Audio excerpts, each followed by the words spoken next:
Les Roms seraient-ils la communauté la plus discriminée ?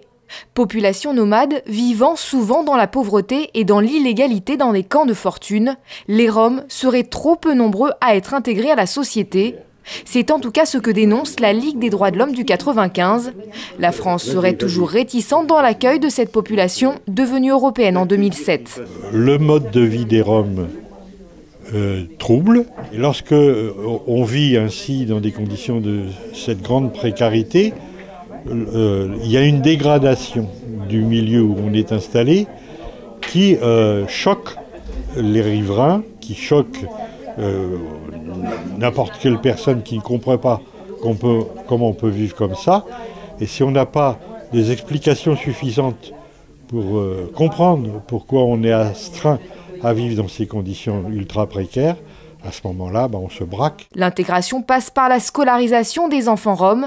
Rendue difficile par les expulsions, la Ligue des droits de l'homme pointe du doigt certains maires qui la rendraient impossible, condamnant ainsi les générations futures aux mêmes difficultés que leurs aînés. Il y a des maires qui s'appuient sur le fait que l'installation est illégale pour dire on ne peut pas accueillir les enfants dans les écoles parce que ce serait admettre cette illégalité.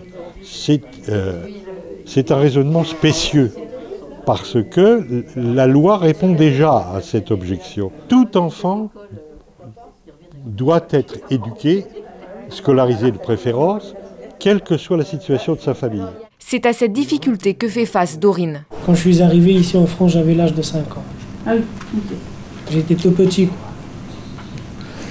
Et mes parents, ils ont tout fait pour pouvoir me scolariser ici, mais ça n'a pas marché parce que les actes de naissance, ils devraient être traduits en français. Donc j'ai pas pu y aller à l'école ici. Donc là, je fais tout ce qui est dans mon pouvoir pour pouvoir scolariser mes enfants ici. Installé depuis 25 ans à Saint-Ouen-l'Aumône, cela fait maintenant 2 ans qu'il essaye d'y inscrire sa fille aînée de 7 ans, en vain. J'ai envoyé des lettres aux maires. Et donc, c'était des lettres recommandées qu'on a envoyées. Donc, il m'a envoyé le recommandé du retour, comme quoi qu'il l'a reçu, mais aucune réponse. Longtemps ferrailleur, Dorine aurait aimé que ses enfants aient plus tard des diplômes et une vraie profession. Ce que moi j'ai vécu, je ne veux pas qu'à mes enfants l'arrive. Donc là, j'attends pour le mois prochain pour pouvoir déposer plainte, quoi. Parce que je n'ai pas le choix. Le cas de Dorine n'est pas isolé. Le mois prochain, la municipalité de Saint-Ouen-l'Aumône devrait répondre d'une autre plainte similaire devant le tribunal administratif.